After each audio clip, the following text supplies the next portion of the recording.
ॐ पठामि संस्कृतं नित्यं वदामि संस्कृतं सदा ध्यायामि संस्कृतं सम्यक् वन्दे संस्कृतमातरम्. संधी रिवाइज करण्यापूर्वी हा टेबल क ख ग घ ग च छ ज झ ञ ट ठ ड ढ ण त थ द ध न प फ ब भ म य र ल व ह श स श. पहिले जे दोन कॉलम आहेत ते आहेत हार्ड कॉन्सोनंट, त्याला कठोर व्यंजन म्हणतात. क च ट त प, ख छ ठ थ फ, ग ज ड हा हे झाले. आणि श स श. तिसरा, चौथा, पाचवा हे काय आहेत? सॉफ्ट कॉन्सोनंट आहेत. कसे आहेत ते? ग ज ड द ब, घ झ ढ ध भ, ङ ञ ण न म आणि य र ल व ह हे सुद्धा काय आहेत? सॉफ्ट कॉन्सोनंट आहेत. आता या पूर्व ज्ञानावरती आपण आजची नवीन संधी शिकणार आहोत. त्याचं नाव आहे रत्व संधी. संधीचं नाव आहे रत्व संधी. मग आता ही कुठली संधी आहे? विसर्ग संधी. म्हणजे सत्व संधीमध्ये विसर्गाचा स झाला. रत्व संधीमध्ये विसर्गाचं काय होणार आहे? र होणार आहे. बर, मग तो आता कधी होणार आहे त्याचा नियम आपण पाहूया. नियम. ठीक आहे, आजच्या दिवसातला पहिला नियम बघा. काय नियम आहे? सगळ्यांनी लक्ष द्या. लक्ष नाही दिलं कळणार नाही. थोडस ट्रिकी आहे या ठिकाणी. बघा, हा आहे विसर्ग. आणि विसर्गाच्या पुढे चला आधी चला जाऊ द्या. विसर्गाच्या पुढे मृदू व्यंजन. आता मृदू व्यंजन काय आपल्याला माहितीये. किंवा स्वर, कुठलाही स्वर येऊ द्या. अरे बापरे, स्वर पण हो. विसर्गाच्या पुढे मृदू व्यंजन किंवा कुठलाही स्वर येऊ द्या. आणि विसर्गाच्या मागे काय पाहिजे? विसर्गाच्या मागे अ किंवा आ सोडून कुठलाही स्वर पाहिजे. बघा, हे म्हटल्यानंतर थोडस आपल्याला न समजल्यासारखं होतं. म्हणजे काय? अ किंवा आ विसर्गाच्या मागे नको. विसर्गाच्या मागे अ किंवा आ नको. म्हणजे ई पण चालेल, उ पण चालेल. फक्त अ किंवा आ विसर्गाच्या मागे नको, म्हणून मी त्यांना लाल रंग देतो. काय झाला मग नियम आता? विसर्गाच्या मागे अ किंवा आ सोडून कुठलाही स्वर असेल, विसर्गाच्या पुढे मृदू व्यंजन किंवा स्वर असेल, तर विसर्गाचा तर विसर्गाचा म्हणजे या टू डॉट्सचा काय होतो? र होतो. ही झाली संधी. हा झाला नियम. रत्व संधी म्हणजे काय? विसर्गाचा र होतो. कधी होतो? विसर्गाच्या मागे अ किंवा आ सोडून स्वर. विसर्गाच्या पुढे मृदू व्यंजन किंवा कुठलाही स्वर असेल तर विसर्गाचा र होतो. आता उदाहरण पाहिल्यानंतर आपल्याला 100% कळणार आहे. आता बघा, कवी, कवी ही. मग आता या ठिकाणी विसर्गाच्या मागे काय आहे? ई आहे. ई आहे म्हणजे काय? अ किंवा आ सोडून स्वर आहे. पहिली कंडिशन सॅटिस्फाईड झाली. येस. कवी ही. आता मी पुढे सेंटेन्स लिहितो. कवी ही गच्छती. गच्छती. मग आता काय होतंय बघा या ठिकाणी. विसर्गाच्या मागे ई स्वर आहे जो की आपल्याला चालतोय. आणि विसर्गाच्या पुढे गच्छती ग आहे जो की आपल्याला चालतोय. म्हणजे विसर्गाच्या मागे ई असल्यामुळे पहिली कंडिशन सॅटिस्फाईड झाली. विसर्गाच्या पुढे सॉफ्ट कॉन्सोनंट मृदू व्यंजन असल्यामुळे दुसरी कंडिशन सॅटिस्फाईड झाली. मग आता पुढे काय होईल? विसर्गाचा र होईल. विचार करायची गरजच नाही. मग कसं होईल बघा, कवीही त्याच्याऐवजी कवी र आणि गच्छती. एवढं सोपं आहे. संपला या ठिकाणी. रत्व संधी झाली. काय झालं? विसर्गाचा र झाला. मग या र च पुढे काय होतं? त्याचा छोटासा नियम आहे. इथपर्यंत मला नाही वाटत काय अडचण आहे. नियम आपल्या समोर आहे. फक्त लक्षात ठेवायचे अ किंवा आ मागे नको. हा महत्वाचा नियम आहे. मग आता पुढचा नियम सांगतो आणि मग तुम्हाला डाऊट असेल तर तुम्ही तो विचारा. आता आजचा नियम 2. नियम 2 काय आहे? आता हा विसर्गाचा र झाला. पण या र च काय करायचं म्हणून तो नियम आहे बघा. काय नियम आहे? र च्या पुढे बघा, र च्या पुढे जर कॉन्सोनंट असेल किंवा व्यंजन म्हणूया असेल तर र काय होतो?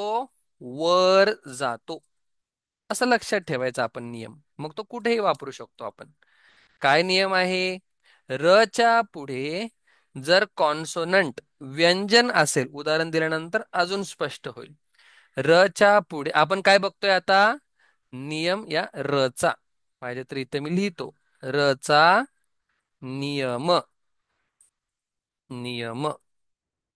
मग र च्या पुढे जर व्यंजन असेल तर तो वर जातो. आम्हाला सांगाल का एखादं उदाहरण? हो. बघा, क. आता क आणि हा र आहे आणि र च्या पुढे काय आहे? म नावाचा कॉन्सोनंट आहे. मग काय होईल? तो र पुढच्या कॉन्सोनंटच्या डोक्यावरती जाईल. कर्म. हे असं का झालं? कारण की र च्या पुढे हा जो र आहे त्याच्या पुढे कॉन्सोनंट आहे. म्हणून नियम काय आहे? र च्या पुढे व्यंजन असल्यानंतर तो वर जातो. मग र च्या पुढे, र च्या मागे जर आता र च्या पुढे जर वॉवेल असेल तर आपल्याला लगेच प्रश्न पडतात, है का नाही? र च्या पुढे जर व्यंजन असेल तर तो वर जाईल. पण र च्या पुढे जर स्वर असेल तर किती सोपं आहे बघा, तो मिळून जाईल. उदाहरण सांगा, आम्हाला नाही समजलं. र च्या पुढे जर स्वर असेल तर बघा, र आणि त्याच्या पुढे जर आ असेल. आता र च्या पुढे काय आहे? स्वर आहे. मग काय होईल? रा होईल. बर. र च्या अजून एक उदाहरण, र च्या पुढे अ, ए आहे. मग काय होईल? रे होईल. एवढं सोपं. बघा मग पुन्हा एकदा, र च्या पुढे व्यंजन असेल तर र वर जाईल. कर आणि म. र च्या पुढे म आहे म्हणून र गेला वरती. आणि र च्या पुढे स्वर असेल तर तो मिळून जाईल म्हणजे र आणि आ, रा. थांबा थांबा थांबा, मला एक डाऊट आहे. काय डाऊट आहे? इथे र च्या पुढे कॉन्सोनंट असल्यावर वर जातो. पण कॉन्सोनंटच्या पुढे र असेल तर हा, काय बोलले बघा, कॉन्सोनंटच्या इथं पुन्हा इथं या, नाही तर तुम्हाला कळणार नाही. र च्या पुढे कॉन्सोनंट असेल, व्यंजन असेल तर तो वर जातो. पण व्यंजनाच्या पुढे र असेल तर, व्यंजनाच्या पुढे जर र असेल तर काय होईल बघा. आता हे नियम साधे साधे आहेत पण आपल्याला कधी लक्षात नसतात. बघा, व्यंजनाच्या पुढे र असेल तर तो खाली येईल. खाली येईल. किती सुंदर आहे बघा हा र चा नियम. र च्या पुढे व्यंजन असेल, वर जाईल. व्यंजनाच्या पुढे र असेल, खाली येईल. उदाहरण सांगाल का? हो. क हा व्यंजन आहे. क हा व्यंजन आहे आणि त्या क च्या पुढे आता मी लिहितो र. ठीक आहे. क च्या पुढे मी आता लिहितो र आणि र मी पूर्ण लिहितो. मग काय होईल? क च्या पुढे र आल्यामुळे म्हणजे व्यंजनाच्या पुढे र आल्यामुळे र जाईल खाली. क्र. तर अजून एक उदाहरण लिहितो चला. प त्याच्या पुढे जर रा असेल किंवा रच घेऊया आपण, र असेल तर काय होईल? प्र. मच्या पुढे जर र असेल तर होईल म्र. रच्या पुढे म असेल तर होईल म्र. मग काय नियम झाला आपला? रच्या पुढे व्यंजन असेल, र वर जाईल. रच्या पुढे स्वर असेल, र मिळून जाईल. आणि व्यंजनाच्या पुढे ही केस तर आता येणार नाहीये, पण आपल्याला एक एक्स्ट्रा रूल सांगितलेला आहे. ठीक आहे. मग आता पुन्हा आपण इथे येऊया. कवी र गच्छती. आपला असं इथपर्यंत आपण पोहोचलेलो आहे. कवी र र गच्छती, विसर्गाचा र झाला. मग आता बघा, या र च्या पुढे ग हा कॉन्सोनंट असल्यामुळे र काय होणार आहे? वर जाणार आहे. कवीर गच्छती. विसर्गाचा झाला र. र च्या पुढे कॉन्सोनंट असल्यामुळे तो गेला वरती. अजून एक उदाहरण सांगतो तुम्हाला. गुरुहु किंवा साधुहु. साधुहु प्लस यच्छती. आता हे काय? सॉफ्ट कॉन्सोनंट बघा. साधू विसर्गाच्या मागे उ आहे, म्हणजे आ सोडून स्वर आहे. विसर्गाच्या पुढे सॉफ्ट कॉन्सोनंट आहे. मग काय होईल? विसर्गाचा होईल र. आता मी या ठिकाणी विसर्गाचा र लिहितो. साधू र आणि यच्छती. मग पुढे काय होईल? पुढे विहार. या र च्या पुढे य असल्यामुळे र च्या पुढे काय आहे? व्यंजन आहे, म्हणून तो र जाईल वरती. साधुर यच्छती. किती सिंपल आहे बघा. विसर्गाचा होतो र आणि र च्या पुढे कॉन्सोनंट आला की तो जातो वरती. इथपर्यंत सर आम्हाला बऱ्यापैकी समजलेलं आहे. नवीन टॉपिक आहे, अजून एकदा थोडस बघावं लागेल, लिहावं लागेल. ठीक आहे. मग आता आपण एक उदाहरण पाहूया ज्या ठिकाणी वॉवेल पुढे येतो. बघा, कवीही. सेम उदाहरण घेतो, फक्त अत्र एवढं घेतो मी. कवीही प्लस अत्र. मग या ठिकाणी नियम काय आहे बघा.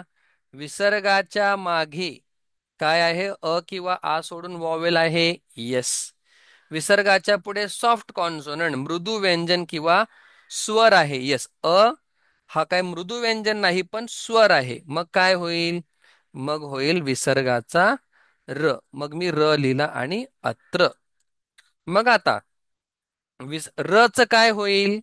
र च्या पुढे व्यंजन असेल तर वर जाईल आणि स्वर असेल, आता या ठिकाणी स्वर आहे, मग काय होईल? तो मिळून जाईल. मग काय होईल? कवी रत्र. मग आपल्याला जर पुस्तकामध्ये असं दिलं असेल कविरत्र, त्याचा खरा अर्थ काय आहे? कवीही अत्र, कवी या ठिकाणी. आता अजून एक उदाहरण पहा. साधुहू नंतर लिहून घ्या. साधुहू प्लस इच्छती. मग या ठिकाणी काय होईल?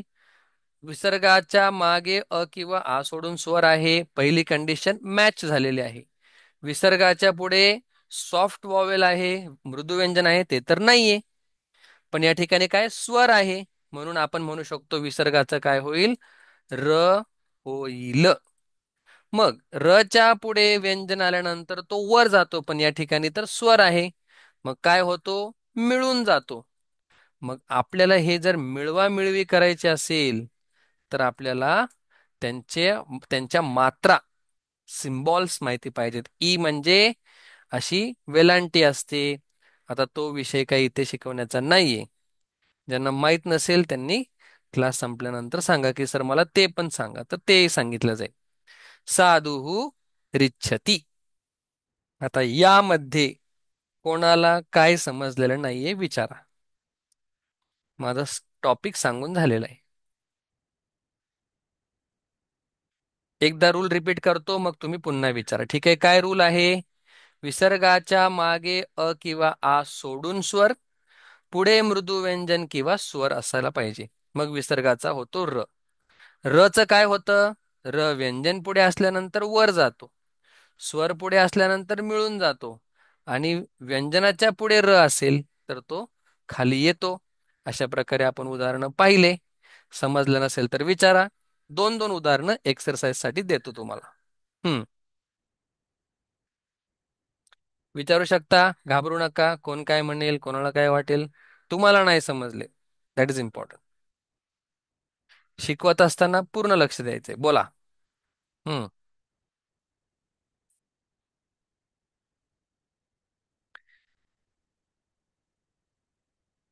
कोणीच काय बोलत नाही याचा अर्थ समजलेलं आहे असं मी गृहीत धरतो.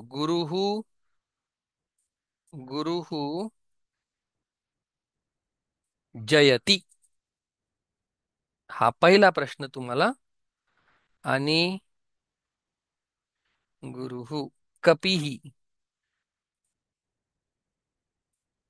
ददाती. जयतीचा अर्थ काय? जिंकतो. इथं काय पहिल्या वाक्याचा अर्थ गुरु जिंकतो. दुसरा वाक्याचा अर्थ आहे कपिही ददाती, वानर. कपिही म्हणजे वानर. वानर काय करतो? देतो. हे झाले दोन उदाहरणं ज्यांच्या पुढे व्यंजन आहे. आता दोन उदाहरणं देतो ज्यांच्या पुढे काय आहे? स्वर आहे. बघा. हम्म कपिही रविही. रविही उदयती, म्हणजे सूर्य उगवतो. आणि साधू गुरु पशु, पशुः आगच्छति. 2 मिनिटं आहेत तुमच्याकडे, म्हणजे 4 मिनिटं आहेत सोडवायला. सोडवा, ज्यांचं होईल त्यांनी सांगा. समजलं नसेल विचारा. सिंपल आहे. चार चार वेळा मी रूल सांगितलेला आहे, लक्षात यायलाच हवं. हम्म या संधीचं नाव आहे रत्व संधी. विचारा कोणाला काही डाऊट असेल तर.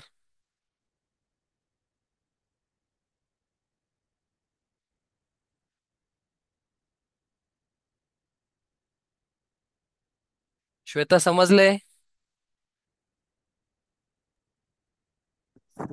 हो सर. पंकजा, हो सर. रिया,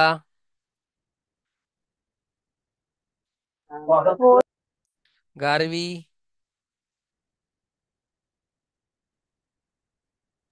हो सर. अध्ययन,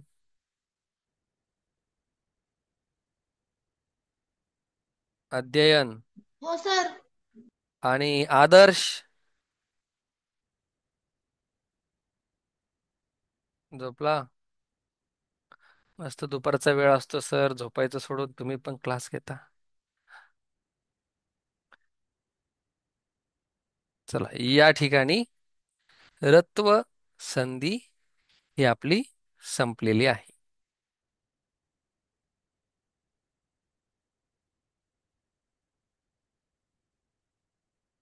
हं.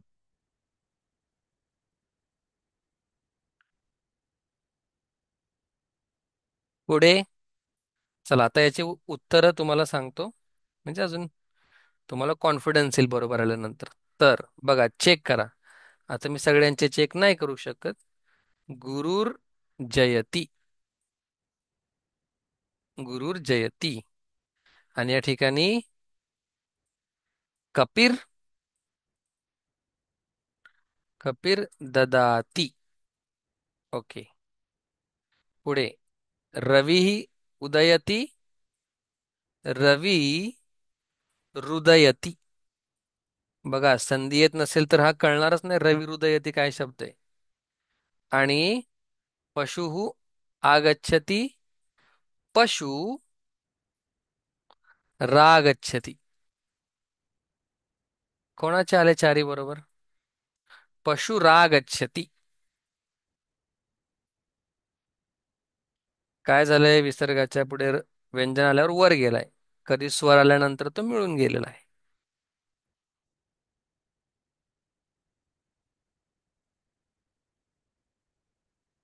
हम्म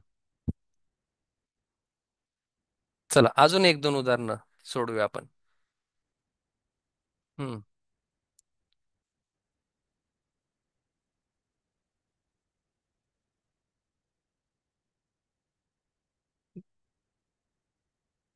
धेनूर.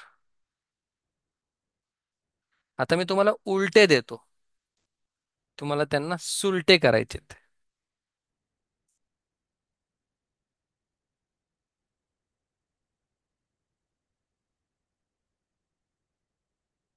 चला पटापट.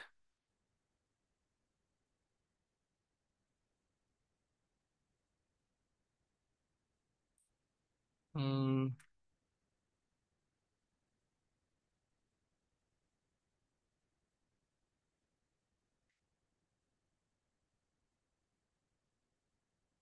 चला, कोण सोडवते फास्ट फास्ट?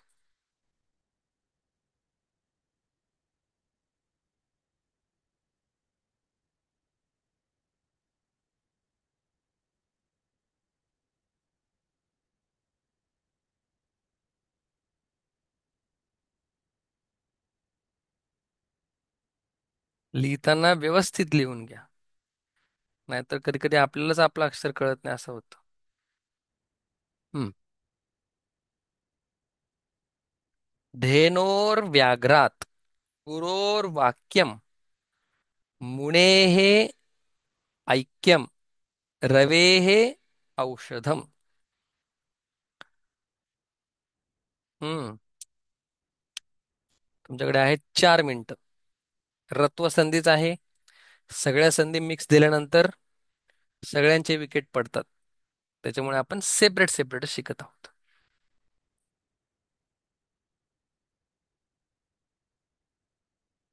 कोणाचे झाले त्यांनी सांगा झालं म्हणून.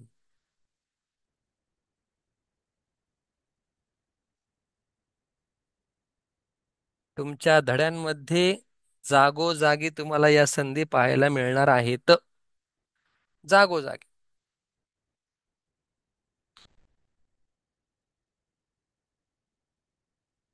कोणाचं झालंय? सर हे दोन शब्द वेगळे केल्यानंतर समजणार कस काय मला? त्यासाठी काय पाठ पाहिजे? राम शब्द, रमा शब्द, कवी शब्द, गुरु शब्द. त्याच वेळी आपल्याला हे जमणार आहे. तर शब्द पाठांतर मी तुमचे कसे घेऊ मलाच प्रश्न पडलेला आहे. चला आता मी उत्तर लिहितोय का थांबू? धेनो हो व्याघ्रात. बघा विसर्गाच्या मागे अ किंवा आ सोडून स्वर आहे. पुढे व हा काय आहे? सॉफ्ट कॉन्सोनंट आहे म्हणून विसर्ग गेला. विसर्गाचा झाला र आणि र चा झाला र गेला वरती. गुरो हो वाक्यात, गुरूंच्या वाक्यापासून. आता इथे काय होणार आहे? मुने. हे ज्याला जमलंय तो खूप हुशार आहे. रैक्यम. मुने हे मुने रैक्यम विसर्गाचा झाला र आणि र मध्ये हा ऐ गेला. ऐच्या असतात दोन मात्रा म्हणून र वरती झाल्या दोन मात्रा. रवी रौषधम. हे दोन ज्याने सोडवलेत ना शेवटी त्याला चांगल्या प्रकारे मात्रा माहिती आहेत. ज्यांनी नाही सोडवलेत त्यांना चांगल्या प्रकारे मात्रा समजून घ्यायची गरज आहे. रवे रैक्यम. र मध्ये ऐ गेलं म्हणून दोन मात्रा वरती आणि र मध्ये औ गेला म्हणून एक मात्रा, दोन मात्रा आणि एक उभी रेष काना. अशा प्रकारे या ठिकाणी आपण रत्व संधी पाहिलेली आहे. त्याच्यामध्ये दोन नियम. पहिला म्हणजे मूळ संधीचा आणि दुसरा म्हणजे त्या रच काय होतं हा सांगणारा नियम आहे. काही डाऊट असेल विचारा, नाहीतर शेवटच्या दोन संध्या राहिलेल्या आहेत त्या पुढच्या हाफ मध्ये आपण पाहायचं. येस अध्ययन. डाऊट बोला. तर माझं लास्ट बरोबर आलं, फक्त मग थर्ड वाला नाही समजलं. हे बघा आई जो आहे ना आई, हा याची मात्रा काय आहे? दोन रेषा वरती. इथं कन्फ्युजन सगळ्यांचंच होतं. बघा आईची जी मात्रा आहे, इथं मी मात्रा लिहितो दोन रेषावरती ही काय आहे? ऐची मात्रा आहे, म्हणून रच्या वरती गेलं दोन. आपल्याला काय वाटतं? एच्या वरती एक रेष आहे म्हणजे मात्रा पण किती असेल? एकच रेष असं आपल्याला वाटतं. आणि एची काय आहे मग?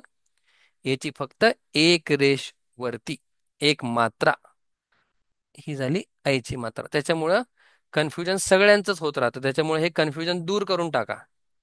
आई म्हणजे दोन रेषा आणि ए म्हणजे एक रेषा.